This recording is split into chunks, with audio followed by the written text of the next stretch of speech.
You know, if you look at Ezra and Nehemiah, they rebuilt the wall around Israel.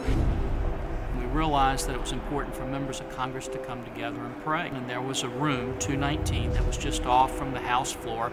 And we got that room so that we could go in there and pray for the country. As we cast our first votes, we then go in and literally get down on our knees and pray that God would restore our land.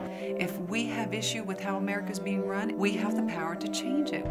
Prayer Caucus has been a great way to bring together members of Congress. We leave political labels at the door. We come together and let's just pray for wisdom. Whether you are the furthest on the right or the furthest on the left, you're all of one size in that room before God. We need to call the nation back to prayer. It's our duty and responsibility to join together and unite.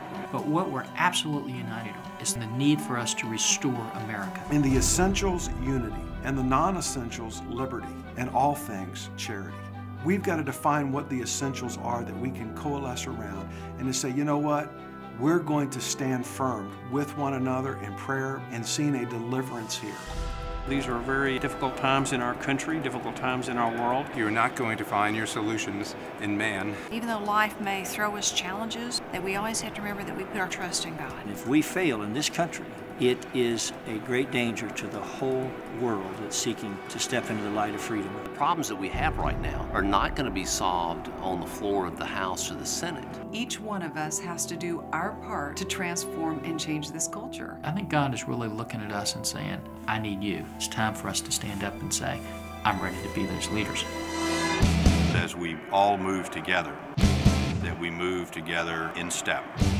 God is in charge, and that we are here to try to carry out His will.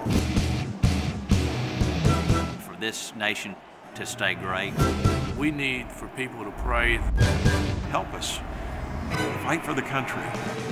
And pray for us here in Congress that we will continue to seek God's will. As surely as your prayers are heard, they're felt in Washington, D.C. Silence is consent. This is a wake-up call for us. We need this kind of revival of people turning back to God. It's the only thing that's going to put us back on the right course.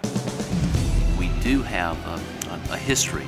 Our founding fathers, they pledged their life. To them, that really meant something because they were literally signing their own death warrants. What great cost was paid so that we could have this very precious thing called freedom. We cannot do it on our own strength. We need the supernatural hand of God. God can always take a small group of people committed to Him, and He can change the course of history with them. The true source of power is not found in the halls of Congress or the chambers of the Supreme Court or the West Wing of the White House, but it's found in the power of prayer.